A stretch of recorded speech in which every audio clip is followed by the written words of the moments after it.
No, obviously. Now we're live. Hi, everybody. I missed you all. Who's Hola. watching? Oh my god. Jesus. Long time no chat, huh? I know, it's been a minute. We moved. Many of us moved, actually. 3 out of 4 of us. Holy. That's Yeah, I moved 75%. Yeah. Scott, how do you stay so stable with your place of living in times where we're all up in the air? You don't have to answer that. That's just an arbitrary joke. Being dependent. Having severe chronic mental illness that makes it very difficult for me to work.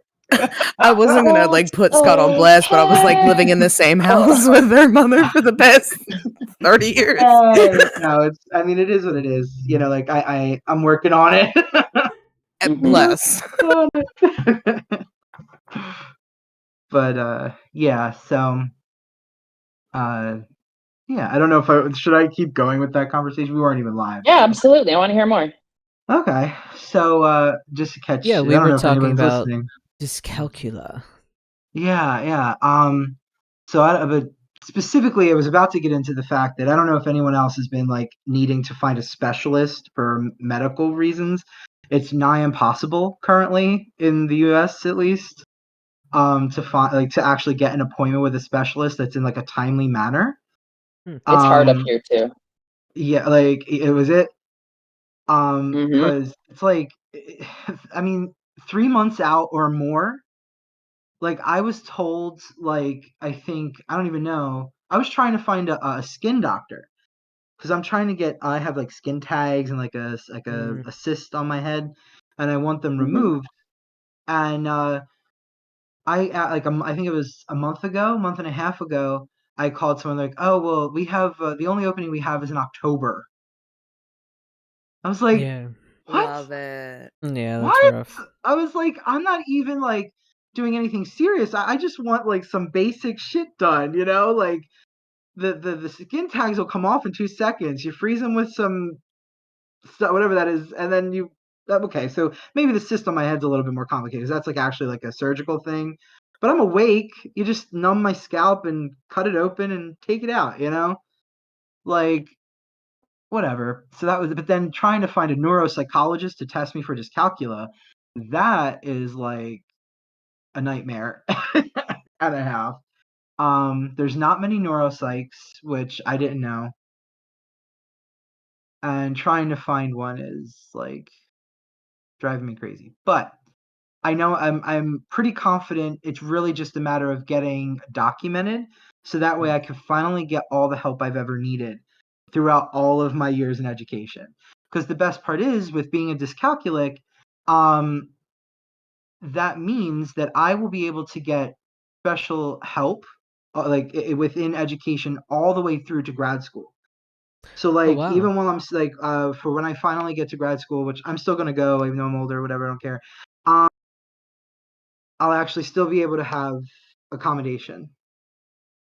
Hell yeah. Because it's I didn't even know they did that at the like Yep. postgraduate level.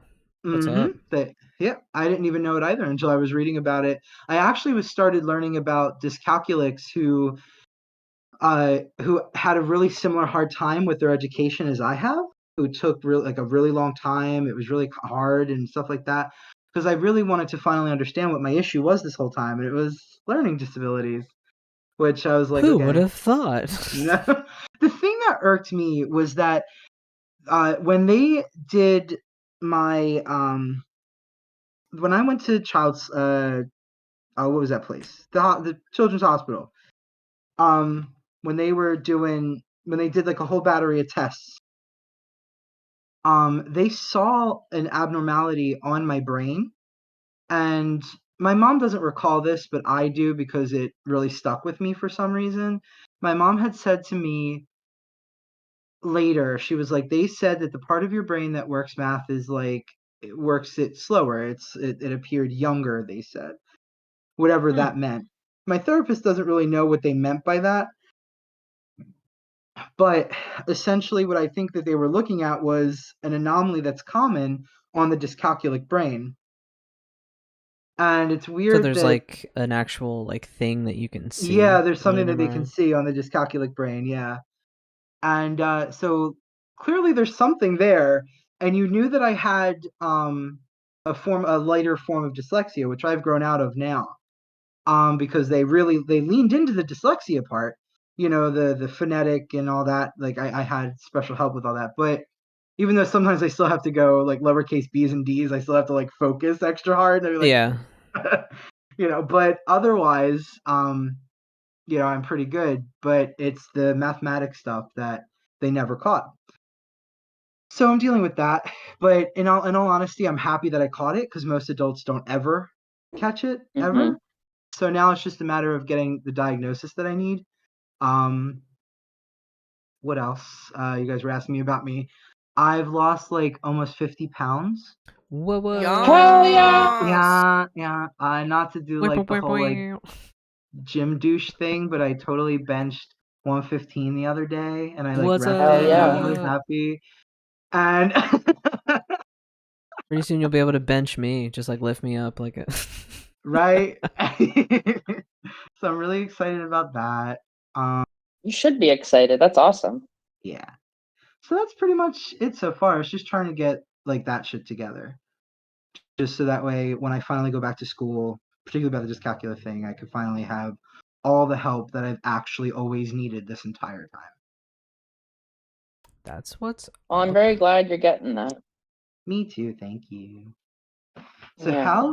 how's like everyone's new living situation and house? Are we liking the new places? Well, I think I should jump in here because I didn't even know I was gonna move. It was like a crisis move, and that's all I'm gonna say. I'm a lot better now, and I'm away from the people who caused said crisis, which is great. But holy fuck, it was a tough fucking go of it, bud. All I could think of is like, sometimes us queers, we have a little bit of dark humor, right? And I was like, are you really queer if you haven't had at least one crisis move in your life? Like, are you really living the queer experience? I'm terrible. It's terrible. Been there, done that.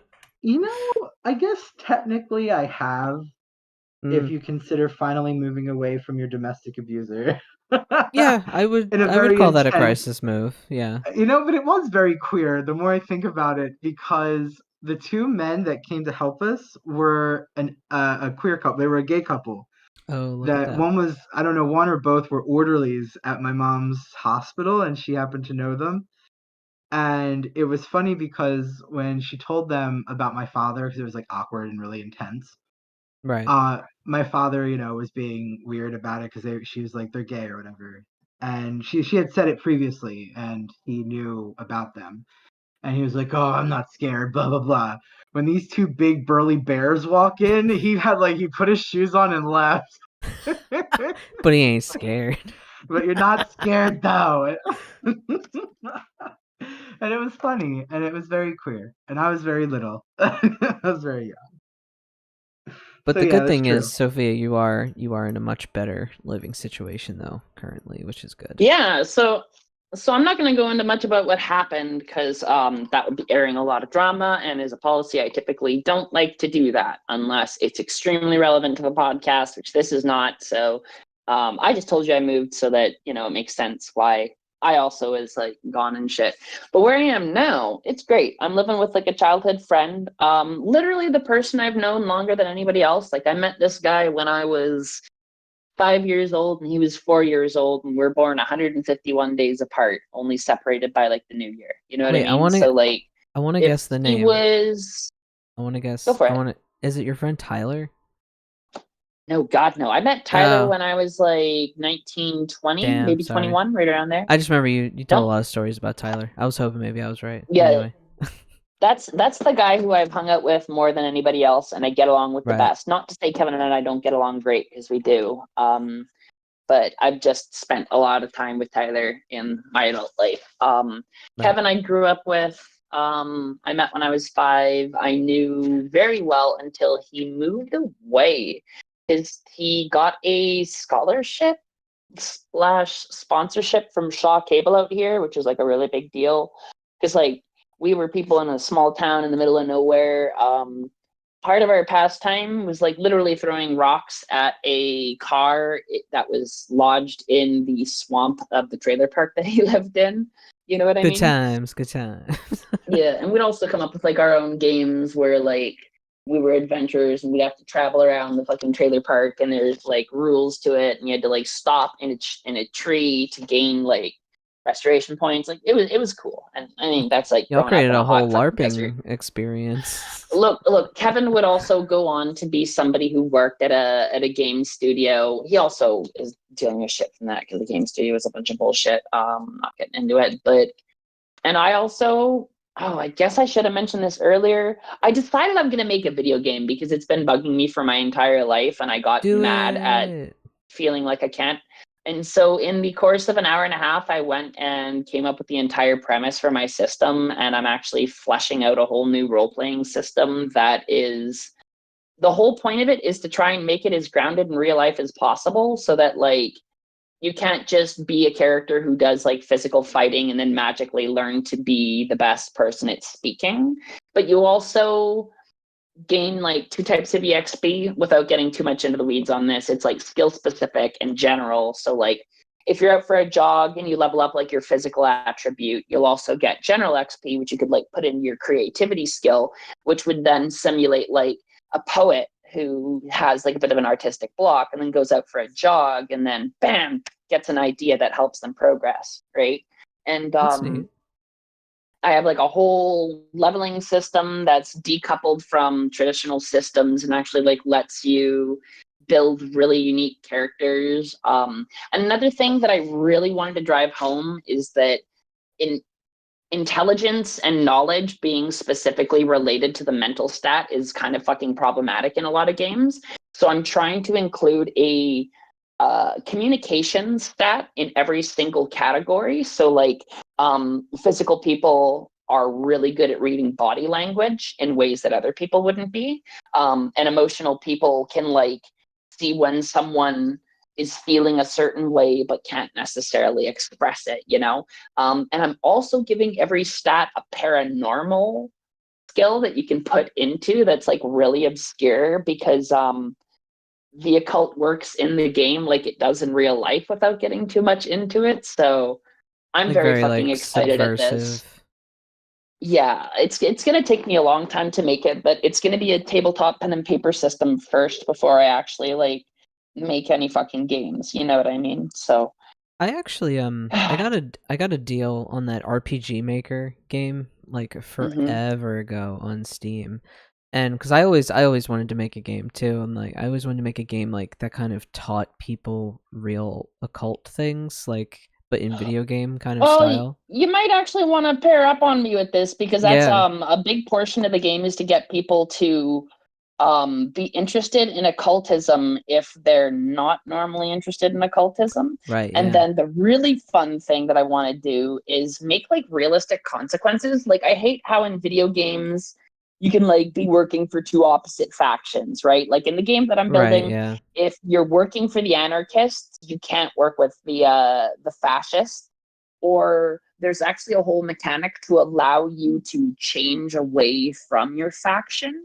And I have a whole ending system in place without too much spoilers where the game will constantly try to get you to leave your faction because there's a ending that happens regardless of whether or not you're in a faction, and then there's a whole bunch of faction specific endings. And I don't want to spoil it a lot, but I have a lot of plans and I will go into it with you in private if you want, Jay, because I have Yeah. a lot fleshed out already because I've been working on this for like 3 days. Yeah, that sounds really cool, and I've always wanted a reason to fuck around with RPG Maker, so Hell yeah. yeah. Could you know, I just don't know start if it'll something end up basic, being made they in have RPG Maker. yeah. I really want to flesh out the tabletop system first. Oh yeah, yeah. But you all here are invited to like play with that tabletop system and make characters in it when the time comes. Because That'd be really fun. excited for Open that up this. to the community. I'm sure like there's a lot of people in our Discord We that will would love to see play how test. soon I do that. I do want to keep it to people that I know more so I can like pick Yeah. their brain and have like controlled stuff. But I eventually will probably do something like that. So we'll see how it goes. Ooh, which is Betwixt. The RPG, the TTRPG. And I'll give y'all Lol. all the really big spoilers if once we're out of here. All I can think of is in Spaceballs, the merchandising scene. Spaceballs, the breakfast cereal. Spaceballs, the video game. Which is Betwixt the game. It wouldn't be Witches Betwixt the game. I actually have like a whole fucking name plan for it, but it should be That was the joke. exclusive. Yeah. I have a question for all of Yeah. you. Since Yes. you all moved, have you all warded and protected your new houses and your new places of living? No, I'm actually doing this thing where I'm experimenting on raw dogging the universe again and just letting shit happen, and it's been great. I realized actually that I had been closing myself off way too much from local spirits, and I actually had some kind of really significant experiences with the genius loci in the area of Toronto since I took down those protections. Because like I've kind of gotten to the point now where I can just throw hands with shit that's fucking me with me, and if I'm ever in a position where I can always like reach out to the spirits I work with and be like, yo, tap in. So I haven't actually, and I haven't even like smudged once in this place. And I think that's actually going to be intentional for a little bit. That's cool. I feel similarly, which is kind of interesting that you were going along that vein. So when we purchased the place, like the people that we purchased it from, they were pretty devout Christian, and so it kind of felt like they Jehovah's had, Witness. yeah, it kind of felt like they had a lot of protections of their own because they were so devout. You know what I mean? So like the Mhm. house felt very neutral. Like I really didn't feel any ooky spookies, nothing. It just felt very neutral. When we looked at it, and as we were moving in, we also in addition to, like, it used to just be me and Rue living in one place. Now we actually have two other housemates. So that's a little different for us too, and you're also like bringing in two other people's energies and stuff like that. So my plan was, once all four of us are moved in and our stuff is kind of settled, because for me too, before I do like a cleansing, a protection, a warding, like before I do like that whole kind of thing, I need it to be like physically kind of clean and organized. I can't do that in like the moving clutter mess because my brain just can't function. So that's my plan, is once we're all moved in, the stuff is settled, and everything's kind of in its place, then I want to do like a little kind of like house little like protection and warding kind of thing. Yeah. But overall, I haven't felt anything bad. Odd things happen in the house. Like the one night the air conditioner was just on, but I don't know if that's like, is that a technical glitch? Like, why did the air conditioning system Does the turn on? light upstairs still blink The light upstairs. in the bathroom? No, I think that got fixed.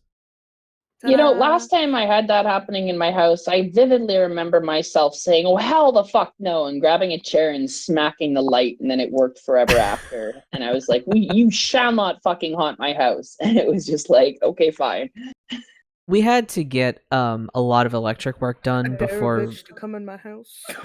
Yeah, Rue's got a chunk of black tourmaline like right on the desk. I actually technically do have that on my altar, and I do have my altar set up, which comes with like a lot of levels of protection in and of itself. So technically, yeah, I do have some shit. But it's like having a weapons cabinet within reach, basically, on a spiritual level. Like, all I gotta do is like grab one of the things on there and rack it like it's a shotgun, and the spirit's gonna run. But honestly, Scott, I really need to bring you and Darian up here because I want you to get like, I want your take. You know what I mean? Like, I want your kind of read of the place. But just from what I felt, from what I saw the pictures, I agree with the neutrality. From what I saw the pictures, the yard area, and again, it's not like a spirit, like a ghosty or anything, but like there does seem to be something like you would have a great magical garden back there, is what I'm getting at. yes, If that makes sense.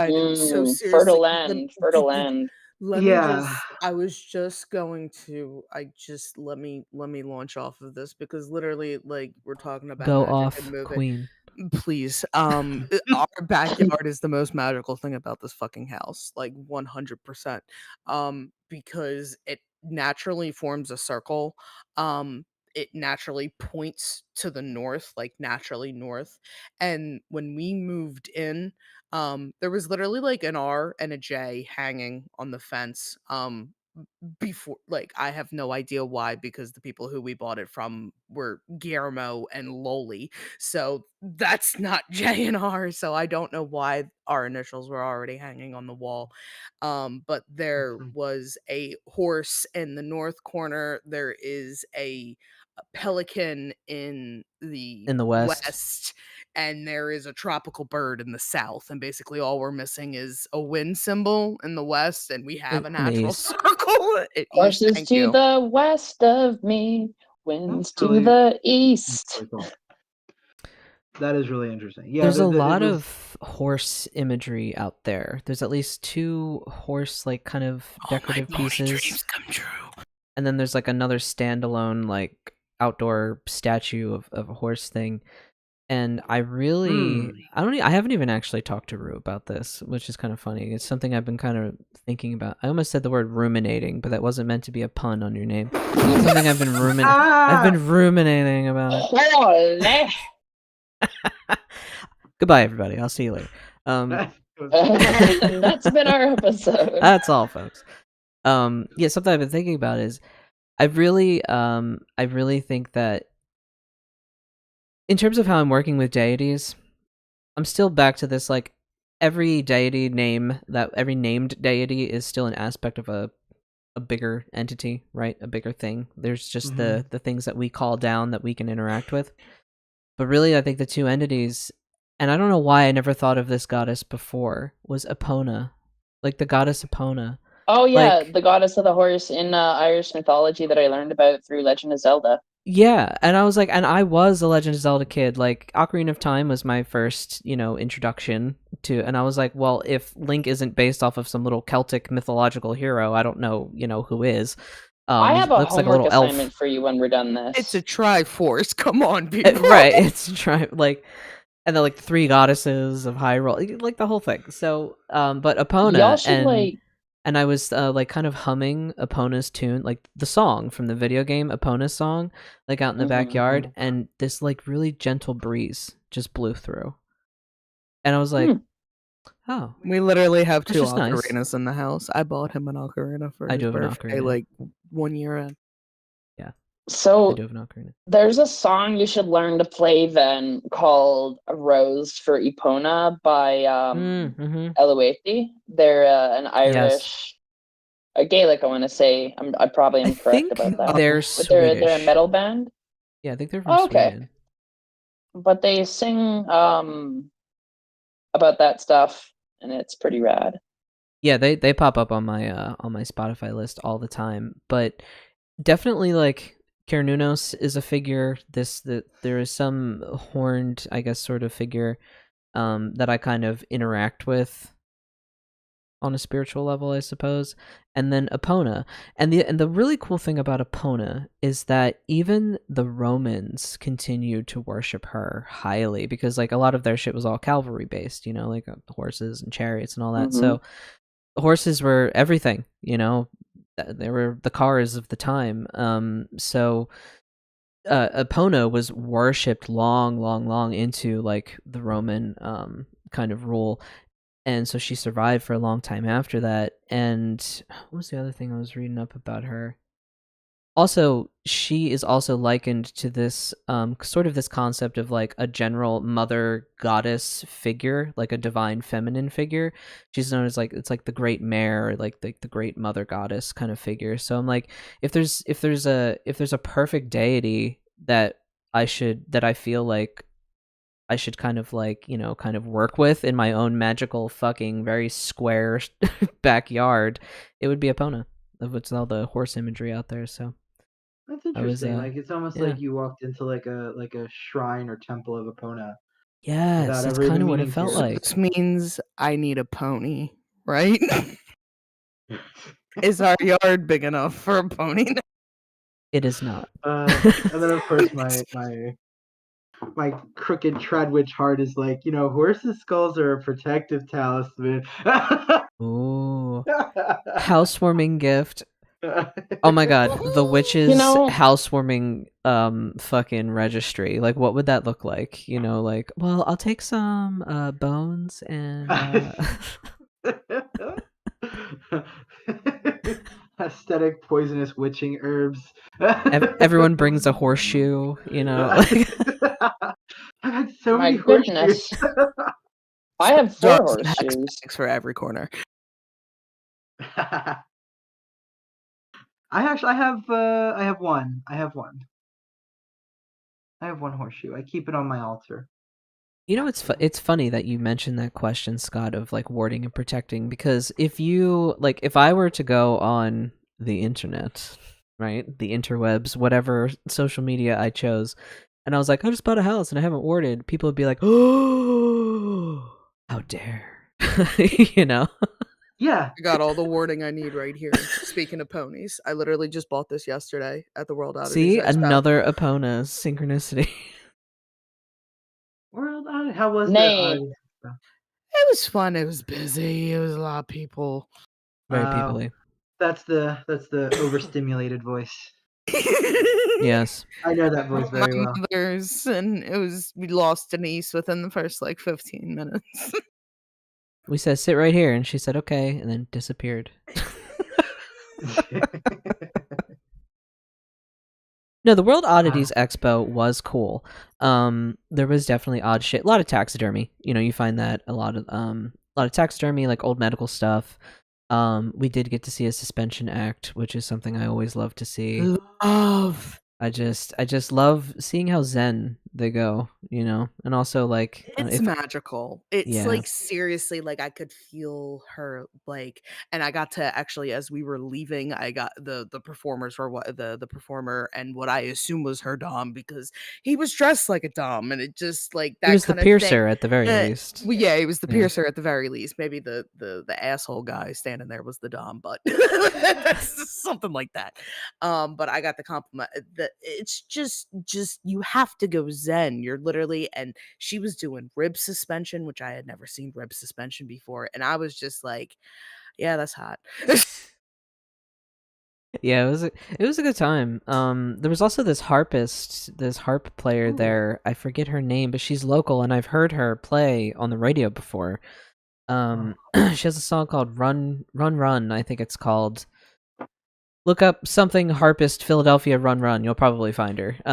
It's a really now. Yeah. And she was there, so that was cool. In terms of like the vendors, it was so funny. Because like we were walking around and Rue's mom had said to me, like, well, like it was cool, like there was cool stuff, but like where was the odd Elizabeth stuff? Steiner? Huh? Elizabeth Steiner? Elizabeth Steiner. Is that her? Maybe. That sounds familiar. I do believe that is her. Yeah. Yes, it is. Yeah, she has a gorgeous voice and she plays the harp like it's nobody's business. She looks like someone, an actress or something. She does. Like she looks famous. Like I look at her and I'm like, well, you look like a star. She looks like she came out of the 20s. Like it's really strange. Yeah. She's a time traveler. Very Bell Book and Candle kind of yes. thing. So yeah. But yeah, in terms of the stuff there, like I think I was saying to Rue's mom because she was like, oh, it wasn't that odd, like there was nothing that was like wow or like it was kind of just like oh cool, and I was like, well, we're kind of desensitized to odd things. Like I was sitting there like we watched the suspension act like right after we ate, like I'm sitting there like drinking a soda, you know what I mean, like just like oh wow, that's really nice. Shoved a hot dog and a pretzel and some popcorn and some all down my throat, and I'm like, yeah. And then like it's like I can't watch. I'm like, what? Wait, Ken couldn't look at it? Yeah, he got weirded out. Oh wow, that's interesting. But yeah, it was just funny. And then there was like these two girls, like they were young, like college age, and you could tell like they were here for the oddities. Like they were like, oh my god, I can't oh god, oh god, I can't Yeah. even imagine. And I'm just like, yeah, that's cool. It's funny because I get that. Specifically lately, I have a friend who's like kind of getting into the occult, right? And he's always kind of like floored because like he loves watching like ghost videos on YouTube, and like I'll be very like either underwhelmed by something or very very like critical, and I was like, that's probably a wire, And he's Hmm. like, you would think somebody who was into all this stuff would like not try to disprove it. And I was like, actually, You have to do it even harder. That's why we try to disprove it, because the fucking charlatans make us look stupid. right. Like I have Fuck. no choice but to be like, eh, you know? Like don't get me wrong, I've seen some crazy shit that can't be explained, but like, but it's funny that things like we're just not as affected, I guess. It's our Because like even with like housemate. Ken's been watching Dead Files, so I feel you on like the whole like ghost kind of thing. Yeah, he's just been binging it. even that show, I never got into it only because it's funny because I love the original psychic who was on there for a while. I did like Amy, Amy, yeah, I actually do believe her. Um, the only thing that I didn't like was that her whole like move out thing, yeah, and I'm kind of like, why? like just get rid of just the just fuckers. right, just like fucking open your windows, burn some asafoetida, and you'll be good.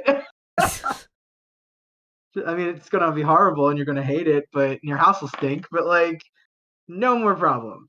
The cool thing about Dead Files is like I do believe her. Like I do believe because she would just go in and just be like this, and this, and I'm like there's and then because you would see like they would take down all the pictures and any hints or anything. So I really do, I do believe in her abilities. What I didn't like was like I was like, does she just go in there with no protection? Because she'll just be like, oh, I'm being like touched and attacked and then and then Yeah. like and she was talking about like past experiences. She was like, I needed a blood transfusion like randomly and I almost died, and a lot of mediums die young Look, because blah blah blah. I'm gonna be real. There's nothing wrong with running in balls to the walls with no protections if you know you can handle it, right? But if you don't explicitly know that you're okay to be doing it, you shouldn't be doing it. Sorry, not sorry. I This is true. Exactly. like it's funny because like I'm a big believer in like spirit sickness, and Hmm. I think that that's something, and I mean, many cultures have talked about spirit sickness Oh, for I mediums fucking and believe big in that too. Like healers. if you catch the fucking scratch marks, Mm. Yeah, I've heard. Yeah, yeah. like the idea that like the constitution of mediums being weaker, like or and when I say mediums, I'm talking about anybody that does like who is chronically involved with the spirit world. Hmm. Um, and you're not this is why I do disagree a little bit, Sophia, where I think that when you're not safe you're more prone to spirit sickness, especially when you're around it a lot. I think if you're not spirit working regularly it's fine, but like I do know that people even suggested, and I don't know if this is true or if Oberon Zell would even agree, but a lot of people thought because of Morning Glory's connection to spirit and her a considerable amount of spirit work, is that they said that it made her constitution weaker. Um, and I've heard people say that. I'm not sure I understand what's being implied there though, because I don't get it. Oh, she got very sick later Yeah, on. I'm not necessarily like saying people shouldn't be doing it, right? I'm just saying that like if you're gonna do it, like Know that you know can that you're handle. okay doing it. You know what I Yeah, mean? Right. Don't just yeah. be like testing, don't just be fucking raw dogging. Like let me get what I'm getting at. I took down my Saturn square because it made it so that like stuff outside of spirits that I normally worked with couldn't really get a hold of me, right? And that wasn't very helpful because, like, it turns out I learned a lot from communicating with the genius loci, and I've kind of like gained a different way that I look at that kind of spirit now. You know what I mean? Oh yeah, totally. Um, but it's because I took down my Saturn square, right? So like that's all I'm really trying to say is like be Hmm. specific with your protections, know what does what, right? Even when I say I'm not wearing a lot of protections, I still got my altar, I still got my spirit band. I'm not going to explain more about that. And I got my 6 of Mars on me, which is like a lot of silver. And I got my iron key. You know, like I do have forms of protection, but it's not like I'm always necessarily like drawing a circle. You know what I Yeah. mean? Oh, Like that. Well, if you're going to totally be that. Yeah. if you're going to be taking risks and not going in like fully shored up, make sure that you at least like you know what you're doing. That's the point I'm making. I'm not advocating for people to not have protection. Right. Okay. No, I get what you meant. I was just saying, in like a general sort of thing. Yeah, I see what 100%, you're and I saying. agree with that Like, too.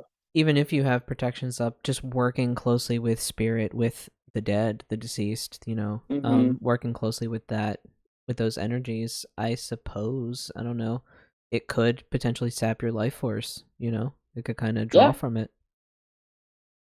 Right. So I think, Mm.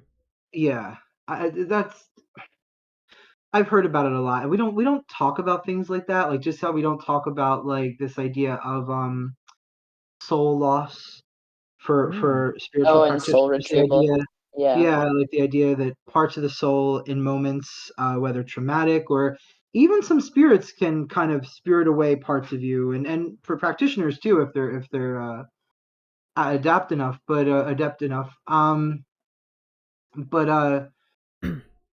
are a lot of these.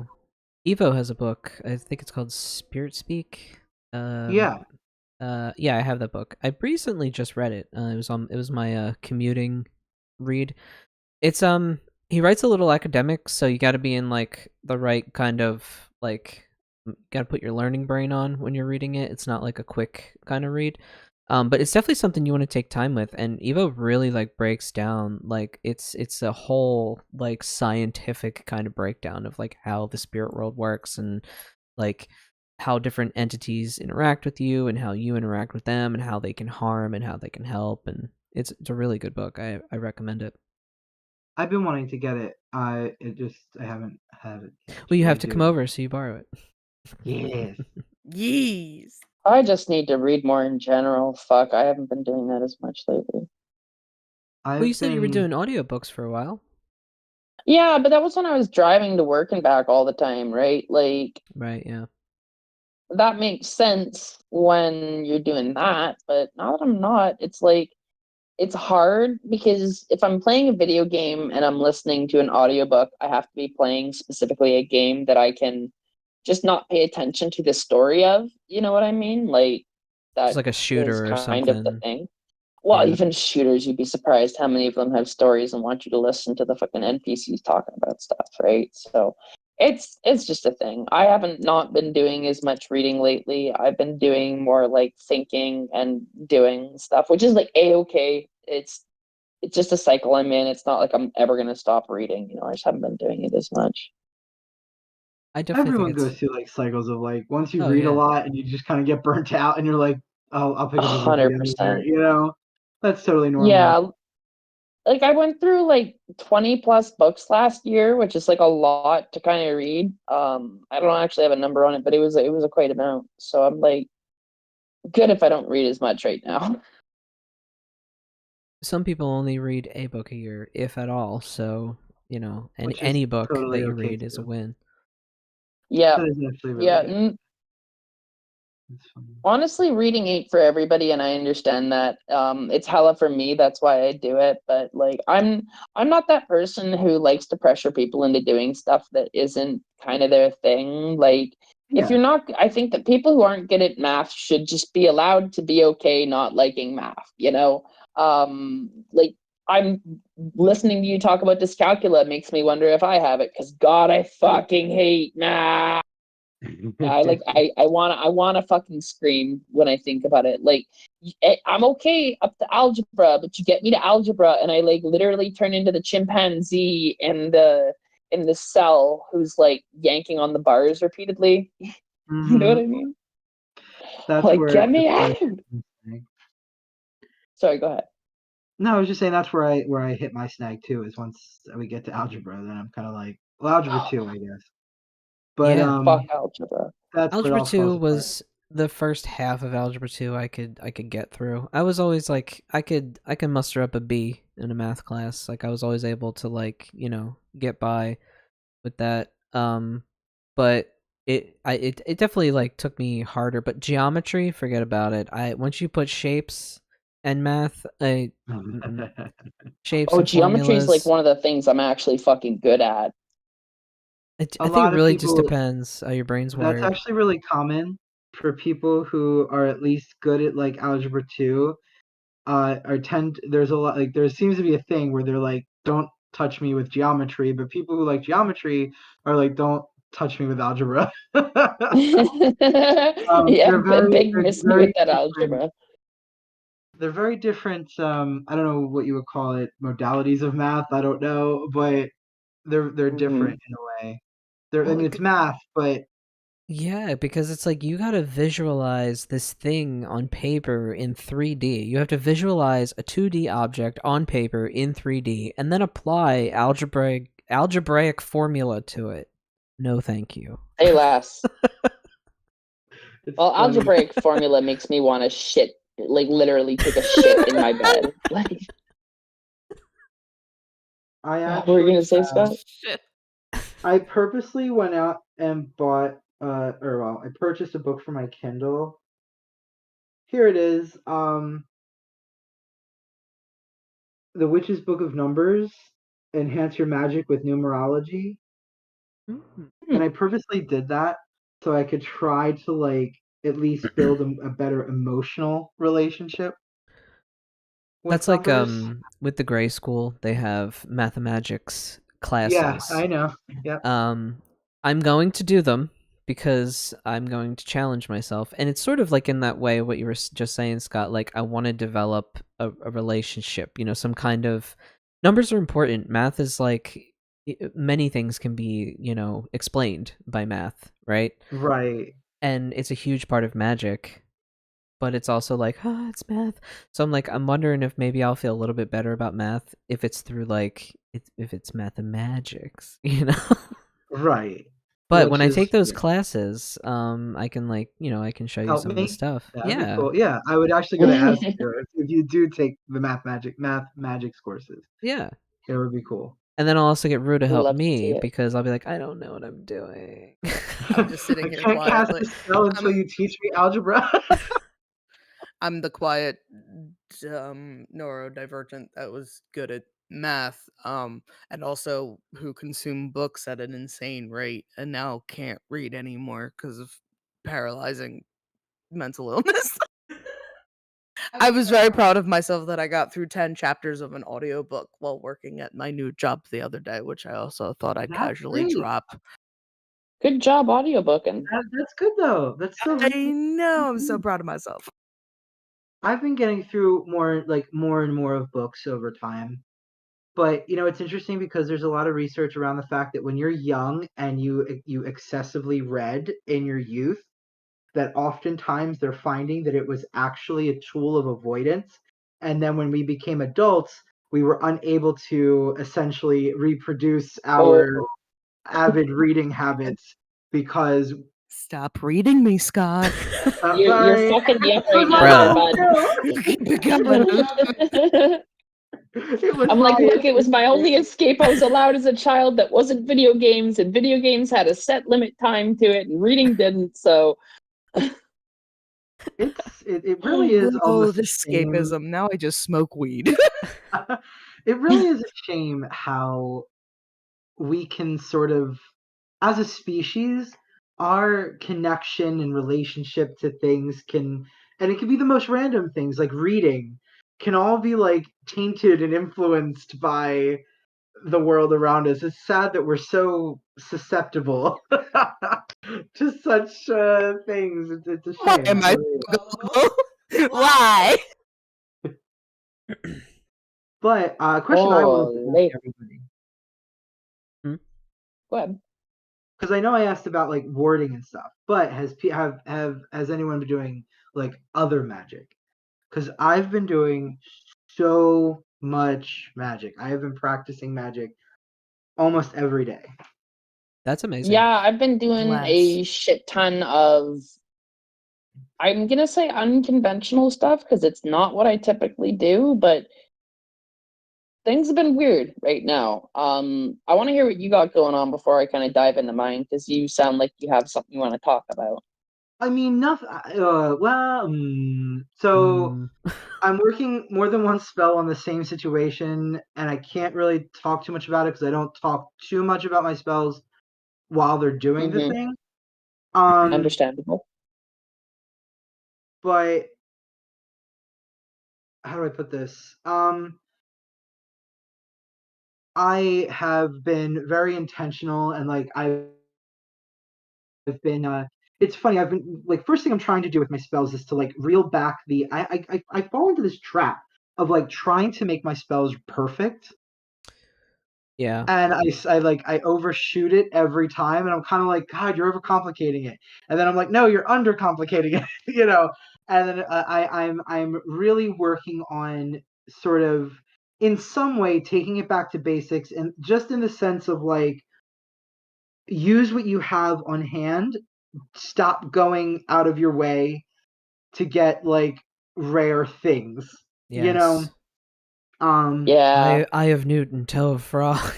Right. And I've completely cut, like I've definitely had to go on a bit of a diet from my Eye of Newton toe of frog, right? And the best part is that it's working really well. I've used what I had. I did have to go out and get some stuff from a local botanica. They got some great candles, so like, and of course I like made friends with the owner, and like we were talking about our traditions, and like she's 21 divisions, which is if I'm not mistaken, it's related or same thing as a spiritismo. Hmm. They're a Latinx tradition Hmm. um of spiritualism and magic, and it was really cool. So we were like talking and stuff. It was fun. Um, but yeah, I've been doing so much magic, and it feels really good. I actually have both of these candle spells going congruently. I have one sort of on somebody else because they've been doing too much, and then one for my mom. But it's the same situation. People keep opening their mouths and saying stuff. So. I haven't been we've been in the unpacking phase, so all of the magic Mm, stuff got packed up and now it's all being rediscovered in boxes and just yeah. unpacked. So I would say that I haven't been doing magic in the sense of like I'm at my altar, I'm working, I have materials and I'm doing a spell. I think what I've really been doing is I've just opened myself up to this house and this land and this neighborhood and like just this little spot and just kind of I guess more psychism, more psychic sort of work, I guess, like Yeah. working on my psychic abilities than necessarily spell crafting or doing spells. Um that has been enjoyable. But what you were saying earlier about like not wanting to, I don't need the Eye of Newton toe of frog if I just have, whatever I have in my house. I've kind of been falling back into that because I'm realizing as I'm unboxing everything that I have, I'm like, I have accumulated so much shit. And a lot of what I do, not to plug my own shop, but I'm going to plug it, but a lot of the point of Betwixt Occult Supplies is in the fucking name. It's Betwixt Occult Supplies. It's supposed to be occult supplies. So I've collected a lot of spell crafting ingredients, like random shit. Like little keys, tchotchke things, like I have like a horse chestnut, like the little spiky things, And I'm realizing I'm like, I really need to get all these curio items like listed because I've collected them like maybe for my own spell crafting kind of thing, but I'm like, that's really what I want to do, like a purveyor of occult supplies. So that way, you know, it's like if you did need something kind of odd or even just like the rusty nails, you know, it's actually our most favorited item on Etsy is the rusty nails, believe it or not. I'm probably because I've severely underpriced them. Because I charge $1 a nail. I just feel like anything more than that is a little ridiculous. But I literally picked them up off the ground, so yeah, I can't charge more than $1. yeah, I just morally I can't charge more than $1 for a rusty nail, unless it was like a big one, maybe like the big ones, and maybe like 2.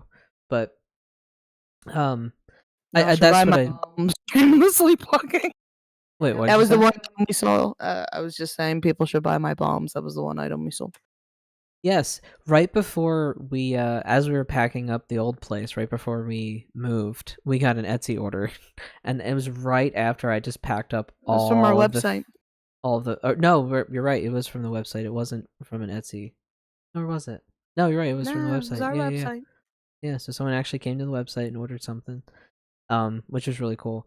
But I've realized I have so much shit. My goal is to not buy any more goddamn shit for a good while. That's like my goal to myself in terms of like witchcraft stuff because I'm so set. I just love buying things. It was so I guess nice. Scott and I had the same reaction.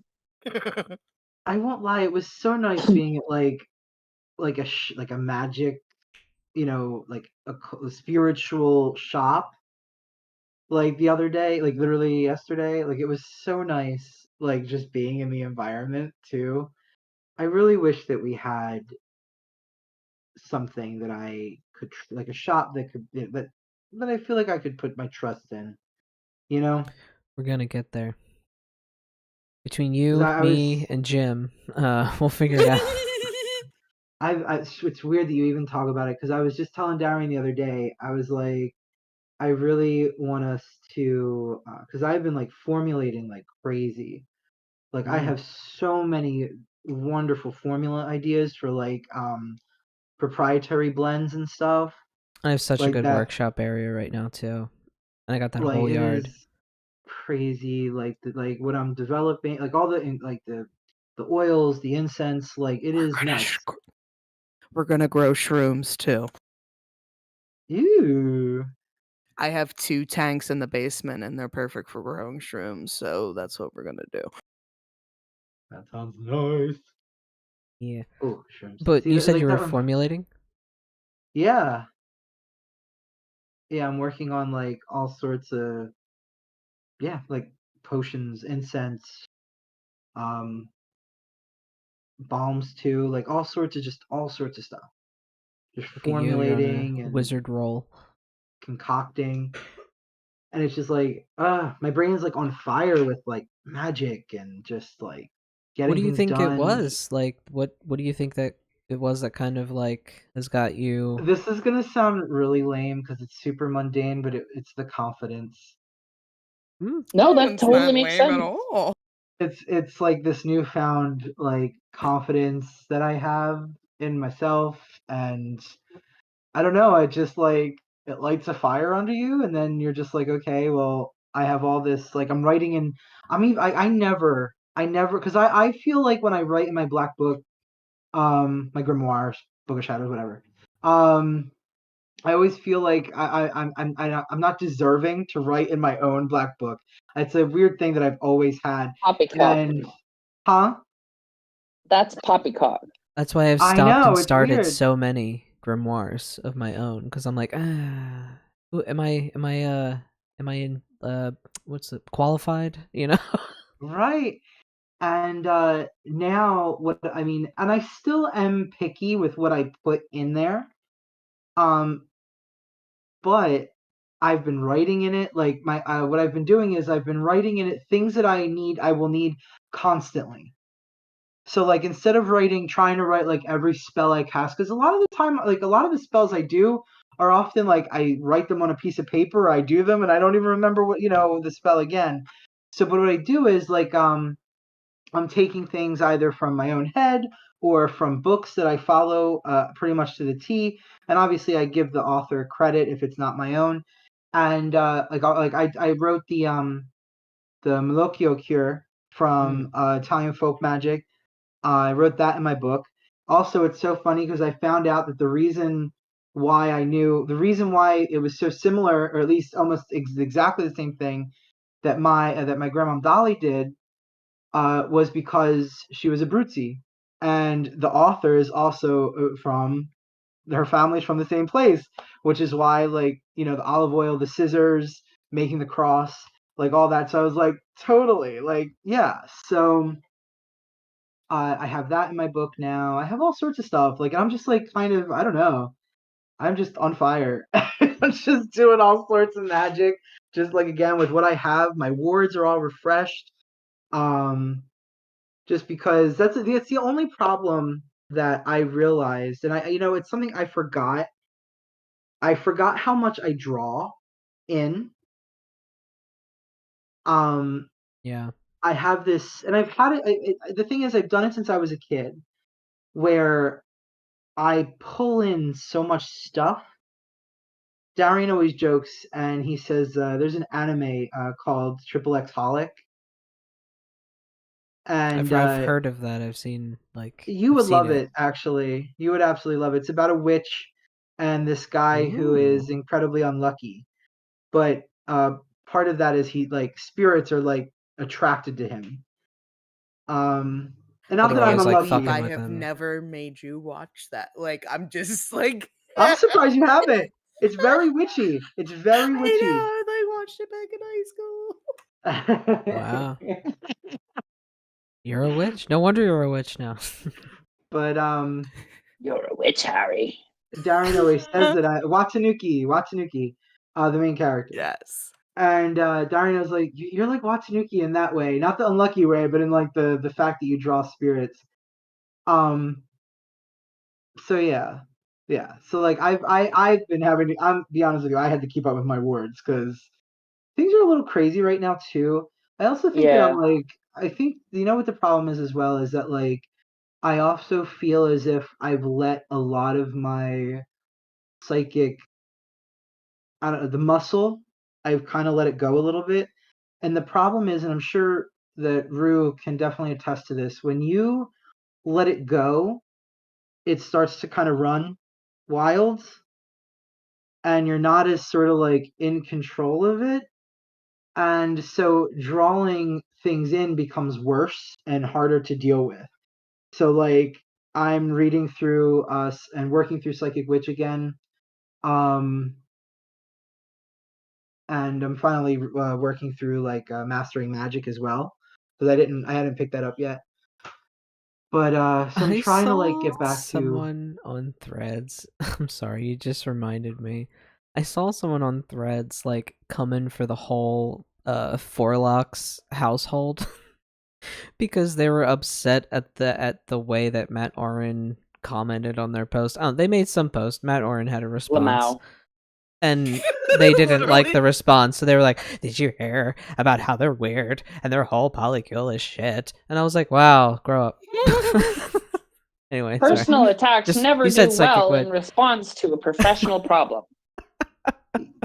Go the fuck up. Yeah. But anyway, Matt's Yeah. book, Psychic Witch, excellent.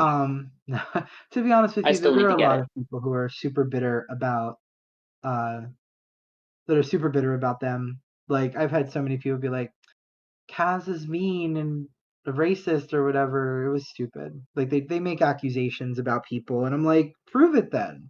And they It's can't like produce it. They're like, I'm not doing the research for you. they And I'm need like, okay, so you four don't have any incomes. evidence. They need four So, incomes to support that damn place. They're out in Cali. Like, shit's serious out there. They ain't rich.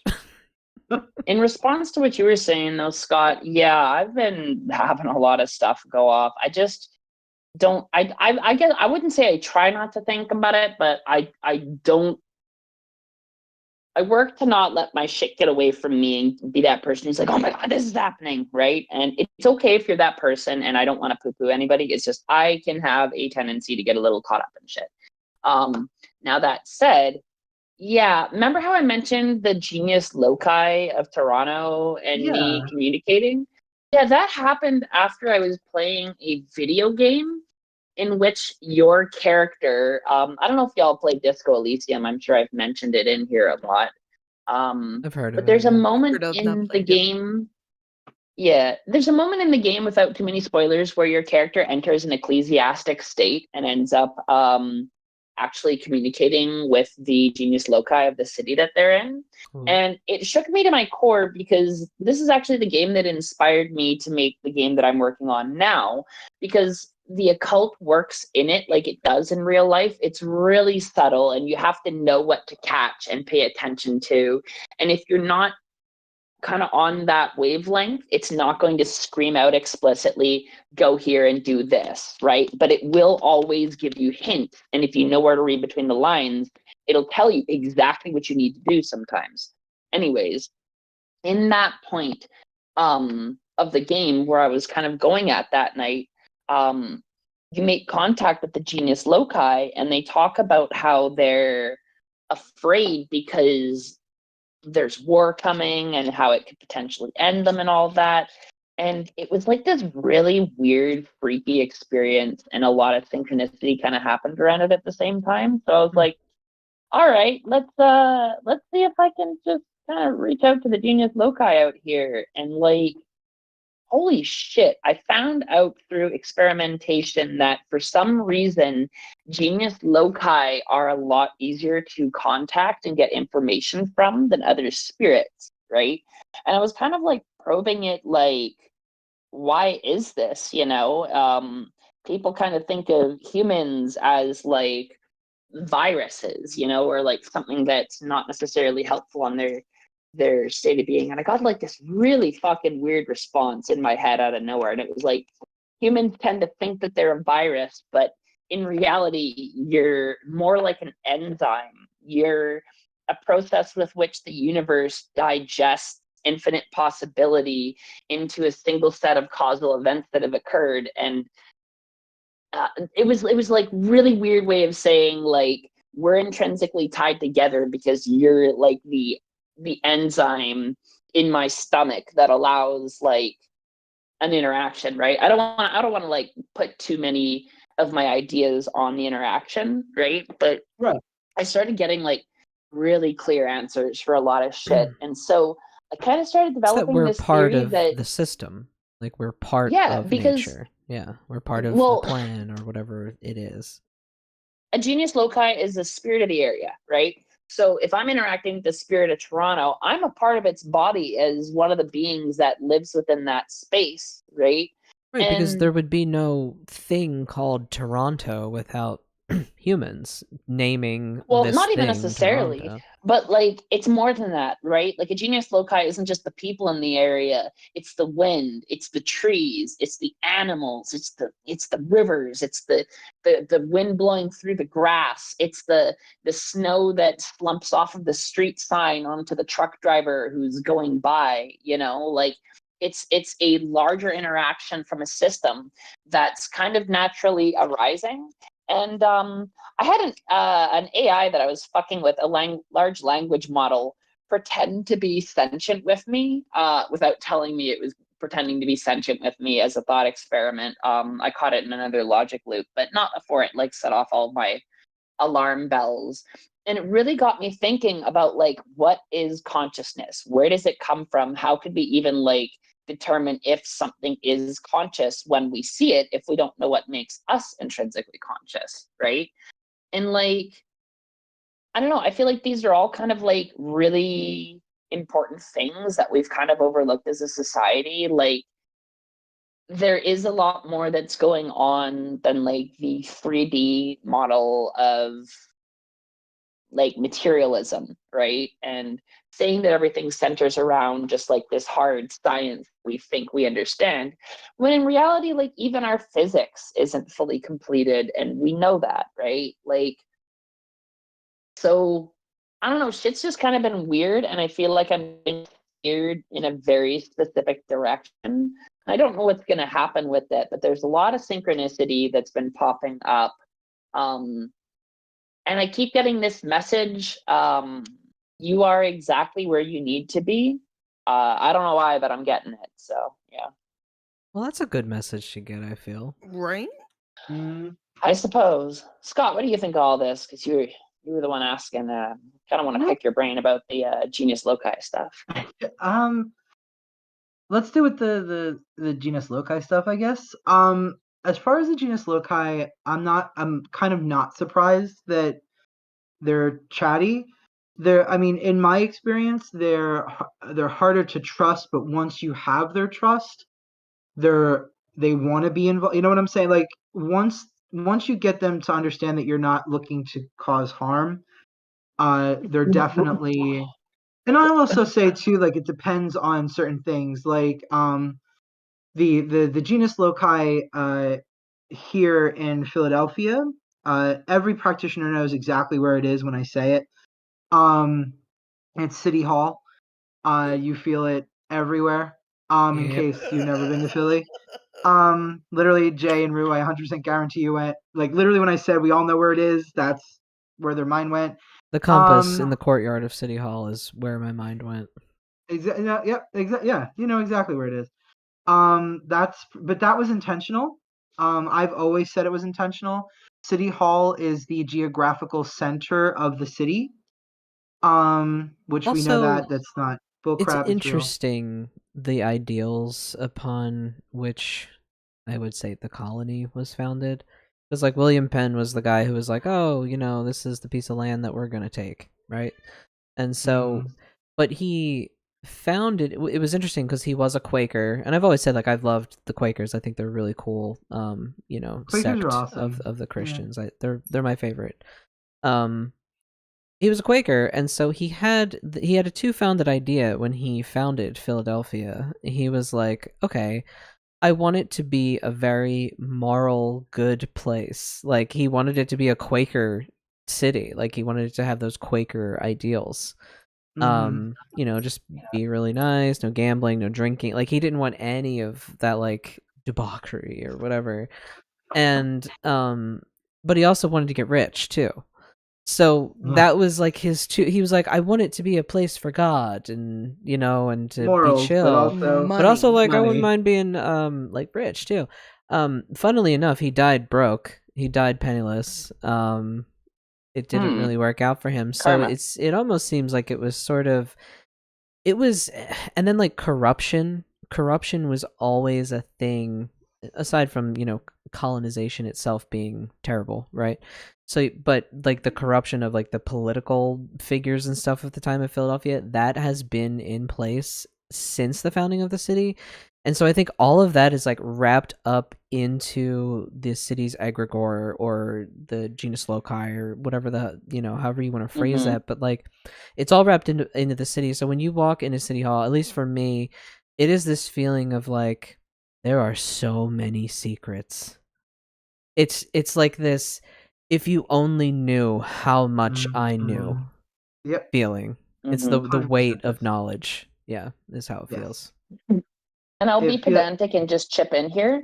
I feel like the critical difference between an egregore and a genius loci is that an egregore is like reflective of a group of people, and a genius loci can exist in an area regardless of whether or not there's humans there. Or at least it's that's Yeah. my understanding. it's funny because I totally see the difference, and it's difficult with City Hall. And I mean, I never really know how much occultism goes into Freemasonry, but I will say that all of City Hall and all of our, pretty much most of our old city was all designed by the Masons. Um, Correct. Yeah, it was strategically placed. so like this whole like sacred geometry, utilizing, making sure that like City Hall is geographically the center of, you know, the city and whatnot. Like it was all very intentional. It was all very on purpose for one reason or another. Again, I don't know how little or how much occultism goes into Freemasonry. I would just love to just launch off of this point because of multiple things. You It's have funny that family in you it, don't you? yeah, my father, Yeah. basically my entire father's side. Ooh, I'm echoing, hold on. My entire father's side, Masons. I was actually taken to Shriners Hospital as a kid. They denied me service. Those are bastards. But yeah, entire father side were Freemasons, and my father doesn't believe in magic. He believes it's the devil's work. Um, um, but it's actually funny. I just was talking to him recently, and we will also be having a booth. Uh, not hosted. That was Hermia from South Street Circle is also a Freemason, and they will be having a booth at Pagan Pride 2024. If I could speak English. Um, but yeah, Freemasonry is entirely tied to some type of witchcraft, and i- i- i- anyone who denies my father is stupid and should watch this episode. But yeah, also I wanted to chime on the Center City thing as having a new job and commuting to Center City and working at 8 Penn Center now. Good lord, the energy down there is just absolutely insane. And we were also privy enough to witness the protest of the Penn encampment that they were while they were actually walking that happened on Thursday. Free Palestine and all that jazz. Hell yeah, free Palestine. Say it again for the people in the back. Let's say it 3 more times because it was the Hail Satan, and we've been gone for 4 weeks. So free Palestine, free Free Palestine, Palestine. free Free Palestine, Palestine. free Palestine, and end the fucking genocide already. Jesus Christ. Please. I was literally just gonna Stop say genocide. there is never an excuse for genocide, and it needs to fucking stop. Like y'all need to grow up. 150,000%. Not even grow up. Like, this is just like the people responsible will be fucking seen directly to hell, I assure you. Wait, where's my camera? Where's my camera? This Jew says ceasefire now. Okay, that's all. Exactly. I think we actually kind of talked, me and Rue briefly talked about this, like, either yesterday or today. It was like, I was saying something about, like,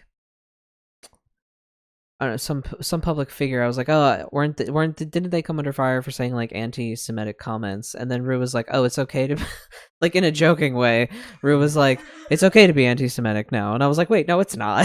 Like, and I was like, no, it's not. What are you talking about? Rue was like, well, like, now the Jews are bad. So, like, I don't know. It was just like, I I'm was like, so everyone needs confused to with stop. my identity. It just It reminds me Not of to make light of the situation, not at all. It was Nah. just a very interesting political Well, commentary that we went off of.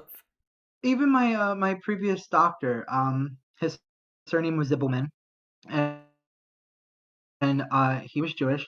Even him and my mom were making jokes because of the QAnon conspiracy about the Jewish weather machines and the space Oh. lasers. speaks. I was like, yeah, space lasers. I still don't got my codes for those.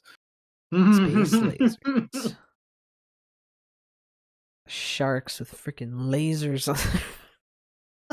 He thought it was hilarious. Ole. A Jewish roommate can also confirm that we don't have codes. Yeah. But anyways, yeah, the Genius Loci are fucking buck wild though, let me just say. It is like, oh right. I'm so sorry. That's what I was trying to get at. City Hall be spooky. We were specifically talking about like with Philly, with the genus loci in Philly and the egregore.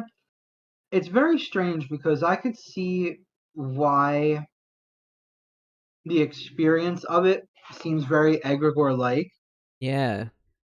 But I think that I've always said that I think that there's more than one thing there. So on top of the fact that I happen to know people who work there and have been there overnight, there's also human dead that haunt that place. There's like, people that roam the hallways. The building is obviously very old. Yeah. And it's like to the point to where people see like full-bodied apparitions moving into doorways where they know they can't be, that kind of shit, right? Also, I think there's like 70 plus statues and gargoyles on the building itself. Or something And like some that. of those statues feel very much alive. Haunted. But I think it's like it is incredibly haunted, but it's haunted by other things too. Like I remember one time I was looking at different building, but I was looking at the church, the Masonic church, and with Masonic hall, whatever. Temple. Because I confused you know what it is? I confused Temple Church of the Knights Templar with the Masons. That's my Same fault. difference. Just about 2,000 years. And what do you call it? So I was looking at one of the higher towers, and I had this strangest like experience with something up there. And it presented as if it was like a monk in like a brown robe, but it had no face.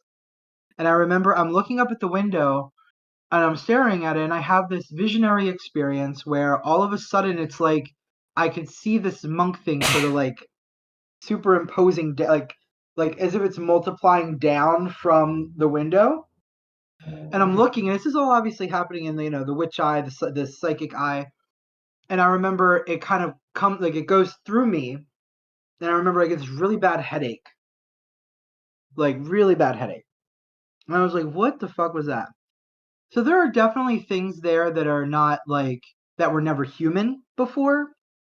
And the thing is like I could see how it's possible through both accidental and most likely very on purpose building an egregore on top of the genus loci that was already there. Yeah. And I know that sounds like a very strange thing, but I've No, it wouldn't be always the first case of an egregore coming up naturally.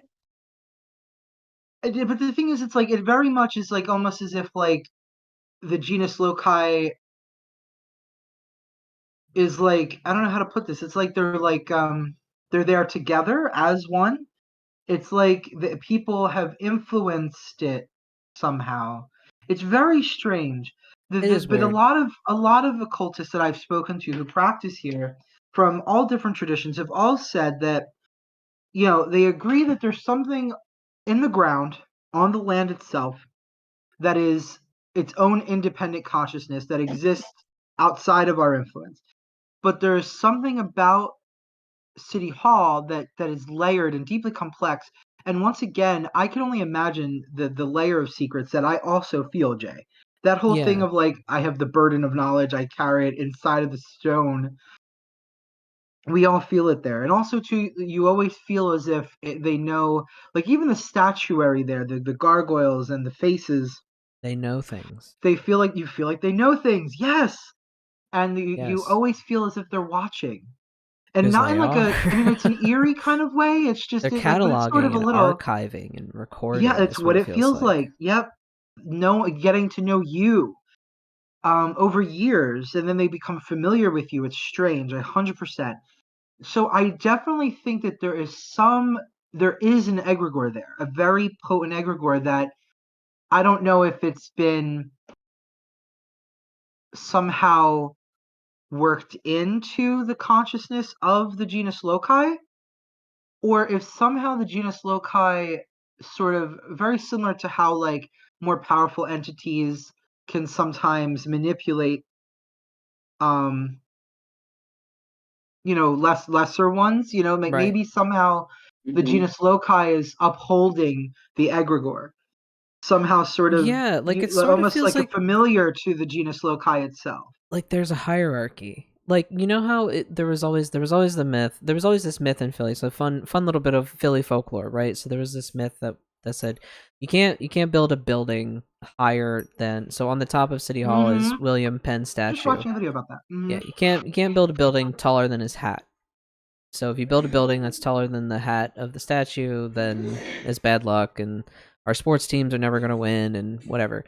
And so it actually came to pass that the Comcast Center went up, and it was way bigger than the William Penn hat, and our sports teams did not win for a good long while.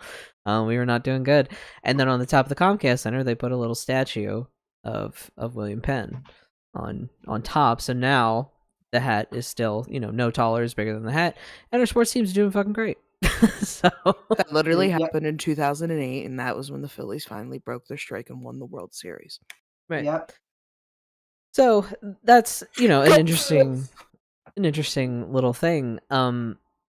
But in terms of how City Hall is constructed and that feeling of like the genus loci sort of supporting a larger egregore, it sort of feels like William Penn is maybe that like that egregore takes his form, right? It may not be him necessarily, right? But it might take his Ooh, form, that's and is interesting. supported like sort of like by all of the statuary, because there's so much. There's gargoyles, there's depictions of Native Americans up there, there's depictions of like political figure, like there's just all sorts Greek of, gods, yeah, there's everything up there, and that Greco-Roman gods, feels whatever. accidentally on purpose, right? To drop a little bit more Philly lore on you, including masonry and the ties to magic and all of that, and just the sheer energy that emanates from City Hall as someone who's literally grown up in Center City and went there every holiday season to see the light show at Hmm. Macy's and Hell yeah, me too. um I literally, while we were talking about this, I literally felt like an energy, not no lie, like I felt an energy move through my heart like really quick, and I was like, am I this is because I'm talking about my father and like Center City, and it just, am I triggered? No, but Uh, it's really their whole thing was the whole thing with masonry, and specifically even the charter that is coming to Philadelphia Pagan Pride this year, is that the thing that's interesting amongst Masons is that it doesn't matter what you believe in as long as you believe in something. But even this sect of Masonry, you don't have to believe in anything. It actually has a very large atheistic portion of it.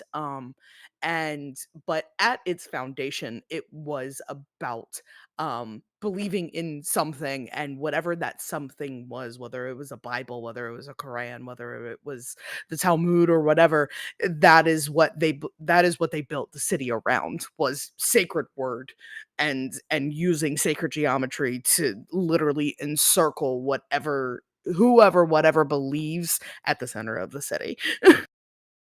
mm, Yeah. so Hmm. definitely. So like there's a lot to the genius loci, and I think that that's why early animist traditions really honored them, and that's why I'm not surprised like that the genus loci of Philadelphia could easily have some kind of familiar spirit, be the egregore that has been created over time through Philly's personality, through its culture, through Through the its Gritty. crookedness and the crookedness, political the fuckery that happens like every fucking everything. day. Also, too, like the one thing that I often try to remember to remind people is the magic of that the history of different kind of magic that have went into this place.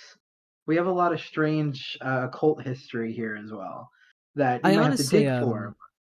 their what was her name? Helena Dominic. She's often a vendor, and she's an author and a painter in her own right, but she often vends at Pagan Pride, and I think she's been with us since like the very beginning. She has been around in the Philadelphia, at least like the witch kind of scene, for a good long while, and she's been writing articles for South Street Circle's newsletter about like those old times. I think it's I would love to, like, I feel like me, you, like all the Philly squad here, like we could totally team up with Jim and like write like an occult Philadelphia history like book. That would be fun. Yes, Like I would love to like for people to like what you call it, Rick's Occult Shop. yeah. Do you the whole debacle with that? Do you know the debacle with Rick's I Occult do Shop? not. I heard about Rick's occult shop, but I don't know about the Uh, drama. he supposedly killed a woman's husband using magic, and it was in the Oh, newspaper. oh Like shit! people like were terrified of Rick because he built a reputation for having killed someone with magic. Wow. Well, only Well, in shit. Philly. Here we are. And it was in our newspaper, like actually like a I don't know if it was the Enquirer or what, but I actually saw the newspaper clipping years ago. Wow, that's wild. Hmm. Yep. So Brian, one of our longest listeners, was here earlier. I don't know if you're still here, Brian. I don't know if you were able to still hang around, but I did see you in the chat, and I just did want to give you a little shout out for being here. And we did also, we have Fairies and Stardust in the chat right now. They were saying it's really cool to hear y'all discussing genus loci. I've actually never heard that term before, and I feel like I learn new stuff every episode. Well, that's good. I'm glad that you feel educated, because sometimes I feel like we just get on here and we do just ramble on. But I'm glad you are gaining a little It's vape. nuggets Let me of tell you about education. genius loci. What'd you say? I said hits vape. Let me tell you about genius loci. Exactly. Yo, we should have that like in the Discord, like the hits vape sessions, just hits vape go off on a topic.